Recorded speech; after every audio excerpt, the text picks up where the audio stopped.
musulunci ya ba da muhimmanci ga ilimi. Annabi sallallahu alaihi wasallam farkon abin da aka fara masa umarni da ita shine ikra bismi rabbikal ladhi khalaq khalaqal insana min alaq ikra wa rabbukal akram.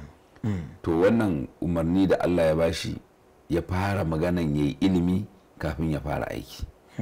To kaga ilimin shine komai.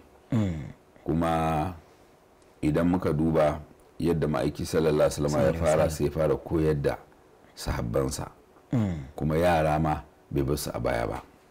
Misali yara, iyaye daga gida su fara cusa musu aƙida ta gari, su fara cusa musu yadda da Allah. Yaro ya san cewa ba wani abu da zai same shi a duniya sai in Allah ya wajabta cewa zai same shi. Ba wani abu da zai kauce mishi face Allah ya kaddara wannan abin dama ba zai same shi ba. Saboda haka manzon Allah sallallahu alaihi wasallam ya tarbiyantar da yara da dama, wanda yake cewa ya gulam inni uallimuka kalimat ihfazallah yahfazuka. Ya kai wannan yaro ba zan sanar da kai wasu yan kalmomi, ka kiyaye dokokin Allah, Allah kuma zai kiyaye ka.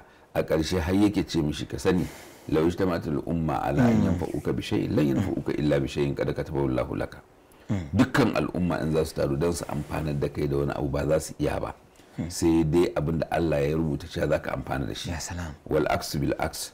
Haka nan kuma in za su haɗu duka su ce za su cutar da kai ba su iya cutar da kai ba, sai abin da Allah ya rubuta cewa wannan abin dama zai zo ya same ka. To kaga idan yaro ya tashi da haske mai leƙa gidan kowa Africa TV. KTV3 tafarkin rayuwa.